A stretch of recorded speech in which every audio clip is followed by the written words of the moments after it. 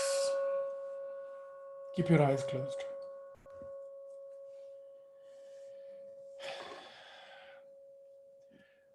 Your mantra may be different. The speed of your mantra may be different. What matters is what opens your heart. What matters is what clears the mind space and brings your attention to the now. A little more theory. Keep your eyes closed and just listen. So, ever wonder why things move really slowly during rush hour? The same freeway analogy. It's rush hour. We all have had that experience. Traffic doesn't move. Everyone's trying to get somewhere. No one's getting anywhere, at least not in a hurry. I grew up in Delhi and I learned all my driving and my road rage skills from Delhi. And there, people seem to always be in a hurry, always be on the road in all directions, every person manipulating to move just for themselves. Cars, scooters, bikes, cows, and lorries, everyone's rushing to get someplace. Roads jam up all the time, and then no one gets anywhere. More road rage. And it is the business of thoughts to swirl around the head. But as a professional, it's your job to slow down the thoughts so that the right ones can reach their destination. So they say that slow is smooth and smooth is fast. Slow is smooth and smooth is fast. So, which is why if your work requires thinking, you should learn to meditate. There's a really interesting example of there's a pen of sheep. It's a video on YouTube I can share with you. There's a pen of sheep, and they can let the sheep out from one particular door. And they open the door, and the sheep try to rush out. Because all the sheep are trying to rush out, they come out very slowly. In another experiment, same number of sheep, but they put a baffle at the entrance. So only one sheep can get into the door at one time. So that streamlines the sheep. Even though only one sheep is getting out, all the sheep are able to get out of that entire enclosure in faster speed, at a faster speed. And so that's the reason why they say slow is smooth and smooth is fast. Now, Patanjali, later in the Yoga Sutras, says, Yoga Chitta Vritti Nirodha. Yoga Chitta Vritti Nirodha. Yoga is the calming of the swirling mind. We experience our mind, we experience our thoughts, but we're not thoughts ourselves. We can control the direction, the speed and flow of thoughts. And by regulating our breath, by withdrawing our senses, and by reining in our attention, we can learn to slow down the rapid flow of thoughts or even stop them altogether. But many people are afraid of what might happen when their thoughts stop. Some people, when they discuss meditation with me, they feel that, or silence with me, they often say that it's not for them because their heads are filled with thoughts and they cannot imagine a time where they don't have thoughts. And here's the thing, no one has ever died, in my knowledge, of stopping their thoughts. People die of holding their breath. People die of stopping food and water for days or weeks, but no one dies of thought stoppage. So that can be moved from your list of excuses why you don't want to meditate. You have to learn to meditate. If it's your business to think, then it must be your business to clear your mind space with meditation. And that's why meditation is important. Chanting the holy name, especially one that you consider sacred, is very important. I remember a trip to Haridwar a few years ago. This was, I think, in 2006. I went with the family. And that day they had a big procession outside our hotel. And so we couldn't get to Gangaji from the hotel. So we had to sit in this procession for about a couple of hours. So I have handheld camera videos. This procession was in, this is kagod season in the summer. So all that they were saying in this procession, on the lorries, there was people with mics and speaker phones and so on, just chanting this. Shivoham, Shivoham, Shivoham, Shivoham, Shivoham, Shivoham, Shivoham, Shivoham. That's all they were doing, and it's hypnotic. It's hypnotic. 2 hours can cleanse your mind and cleanse your heart continuously. So you can chant Shivoham if that speaks to your heart, or in that moment, that's what you want to do. You can chant Ram Ram, you can chant Om, whatever it is that you want to chant, you can chant. Now, time, the third segment of my talk today is about time. We're just looking at the clock because it is, of course, about time.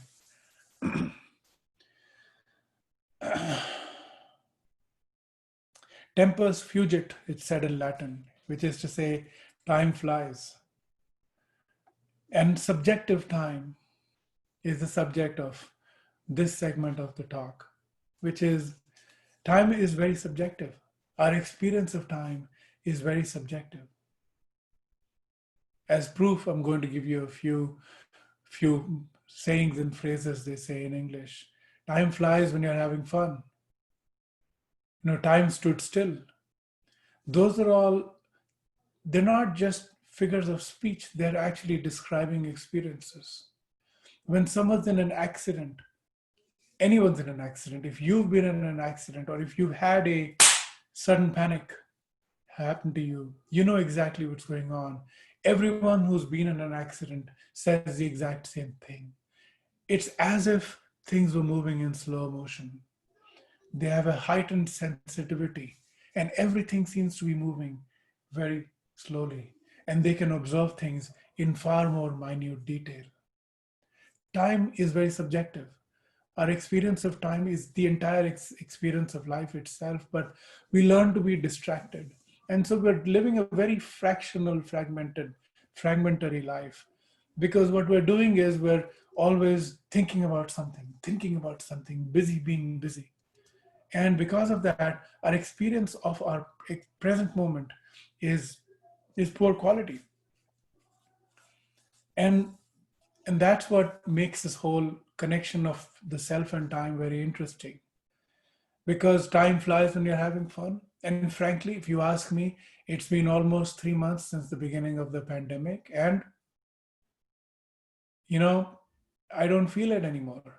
If I tell you it's been 3 months, I'll believe you. Yesterday was full moon, today morning is full moon. I looked at the full moon, and my family, we were thinking, well, we were here when the previous full moon happened, and the one before that, and the one before that, it came too soon. Time moves really quickly. Our experience of time is very subjective. Past events have an enhanced sense of time to them. Future events have a different sense of time to them. Our beautiful moments sometimes we remember with more vivid detail, and those have a different aspect of time to them. So our sense of relation to ourself is very closely connected with our subjective experience of time. And because we don't understand this relationship with time, our quality of life suffers. And it suffers because we don't have any control over it, do we? They say the tyranny of the clock, and they say money rich and time poor. Those are all describing our present life, isn't it? We're always busy, overscheduled, always doing something, always multitasking, always rushing from one thing to another. And so we don't never have time. And when they taught me negotiation skills at the business school, this is 25 years ago, uh, one of the interesting things that I still remember about that is that in a negotiation, if someone is working against time, you can use that to your advantage. Which is to say, if someone has a timeline, your job is to stall. You get it? You're going to use time against the other person. How? By practicing infinite time, by practicing the ability to extend your timeline to infinity by being in the present and saying, I'm not rushed into making a decision. Interestingly, the other side is going to come to to the negotiation table far more quickly because they have a timeline. They're trying to achieve something, and they'll be more willing to give you things. The same applies to us when we are on this side of the negotiation table. If we let ourselves work against the clock, we are now playing a poorer hand than one we are dealt. A good way to have a better control over your outcomes, over your life outcomes, over your business outcomes, is to master infinite time. This sense of rushing, this sense of being propelled into the future, this sense of being out of time, that's not helping anyone. But time, interestingly, has another experience. And now I'm going to have a little thought experiment we're going to be running. I'm going to ask you to look at your subjective time. But in Bhagavad Gita, Sri Krishna says in several places, and in the Srimad Bhagavatam, in even more places, um, in chapter 10, verse 30, it says, Kala yatam aham, which is amongst the reckoners, amongst the measurers, I am time. Later in chapter 11, he says, Kalos me. And he says, I am time all devouring. All the people that you're seeing in front of you, I have consumed every one of them. I am time. And Lord Shiva himself is time, which is why he's called the destroyer, because of course he is devouring everything, dissolving everything. And that's why Mahakal is time. So time is very sacred because time is very clearly, directly God. And before we get into the next exercise, the third exercise of today's sitting, I'd like to tell you that in talks that I give around the concept of God, I use the same idea, which is people say, I want to see God in order to believe God. And I say, that's fantastic. You should never rely on somebody else's saying so, that there's a white bearded gentleman somewhere in the sky, and they're, counting our sins and our whatever good things we've done. No, if someone's telling you that that is God and you haven't seen that God and you want to hold everything to that standard, that you want to see God before you believe, that's great. More power to you. The only thing is, you don't see time either. Time, if you look at scientists, consciousness and time are illusion. According to the scientists, time does not exist. It's unexplainable. It does not exist because according to scientists, it's like space and time, but time can be moving, all sorts of nonsense. But time is an illusion. The only thing that's present with us is the now. But time, all created time, all the past, present, and future are also directly proof of divinity. And that's why, Sri Krishna says, I am time. I am time. And so this connection to time, this connection to ourselves is a sacred connection to divinity itself, to the most sacred existence. Now I'm going to play the bell like a metronome. I'd like you to just hear the sound and just look at the experience of your time from one bell to the next. All right?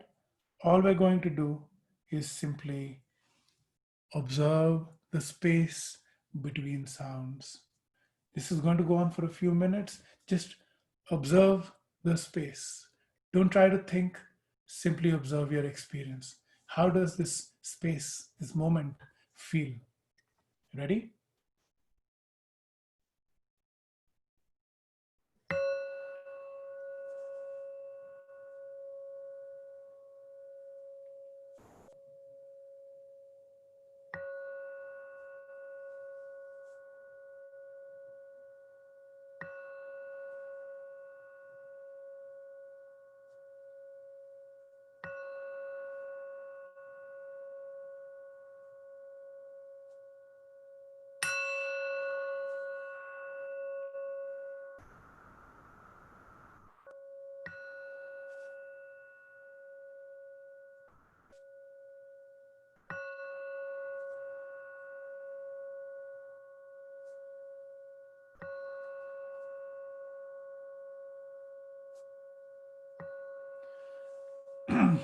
All right, now I'm going to slow this down a little.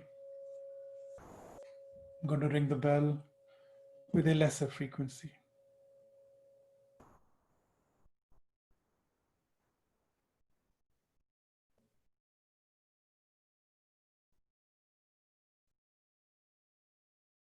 Keep paying attention to the sound itself.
Don't let the thoughts overtake you. Just pay attention to the sound.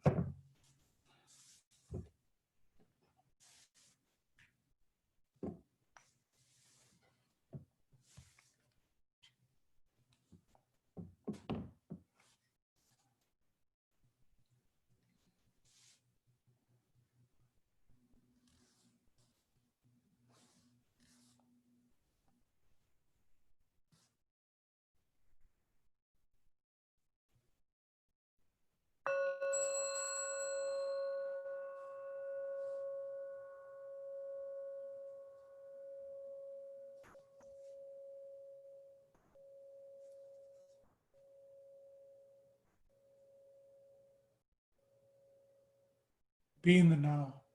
Be in the present moment.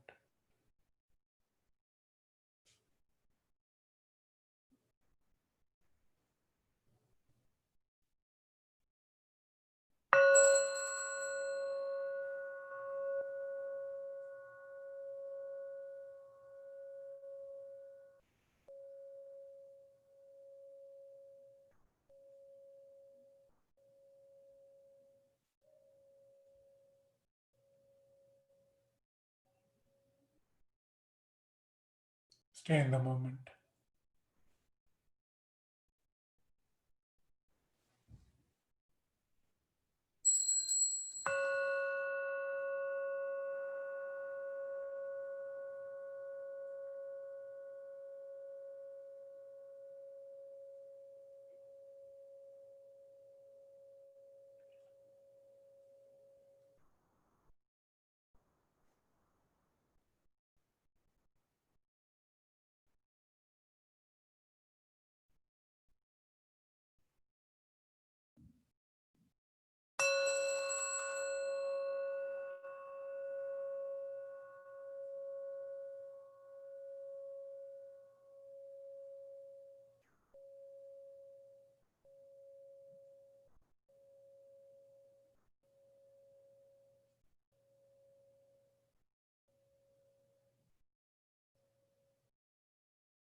Now relax.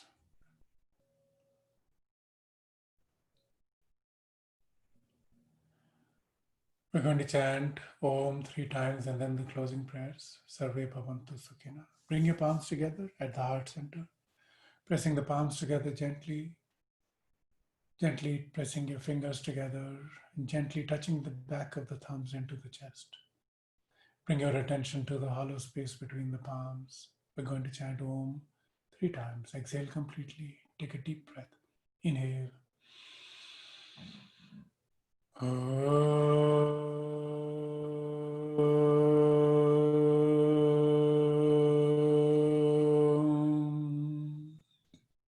Second Om. Inhale.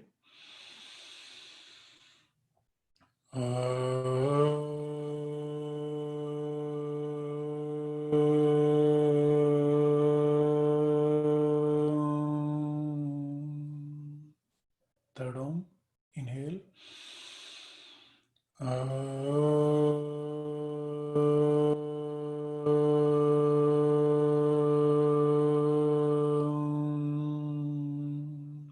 Inhale, then chant. Sarve bhavantu sukhinah, sarve santu niramayah, sarve bhadrani pashyantu, ma kaschid dukkha bhag bhavet. Om Shanti Shanti Shanti. Take your arms behind you. Grab your right wrist with your left hand. Breathing in, stretch. Breathing out, bend forward in a deep sense of surrender. Come back up, breathing in, release your hands. Rub your palms together to generate some heat. Then gently cup your eyeballs with your warm palms and transfer that heat. Massaging the face and the neck. Blinking, open your eyes and pull your palms back like an open book. Namaskar. Now I'd like to hear your feedback and your suggestions. So if you could unmute yourself and let me know how your experience was. And if you have any questions. How did you feel? Usme? Namaskar. Yeah. I feel great. Thank you. I'll start from the end, Gauravji. It's funny when there was all that silencing and it was just things were going so slowly, and then when you ended and you said relax, I was for a moment I was like, I'm already relaxed. It was so funny. And then I'm thinking, as I'm bowing down, I'm thinking, oh, I have to tell Gauravji. I said, oops, I went off. Yeah. Thank you for that experience sharing. Yeah. Anybody else have any observations or questions? Nankishwarji. Gauravji, it was very good experience. I felt like it was just like your own meditation. I felt like I'm in the ocean of silence and everything stands still. It was good. So enjoyable experience. Thank you. Thank you. Any other questions or comments? No, I think you just made everybody clear that goal of human life is to stay in present. And if you can do this 1 hour, then you can do rest of the life. One full life. Yeah. Then you can do rest of the life because now you practice it. Well said, Babu Bhaiji. Thank you. Yeah. Very well said. Thank you, Gauravji. Rajni here. So everybody has said, and I think as Babu Bhai uncle said, it's time to practice it now. It's always time. Well, our time is up. So thank you very much. I appreciate the time together we had. And we'll see you at some point. Thank you. Thank you, Gauravji. It was awesome. Thank you. Thank you. Thank you.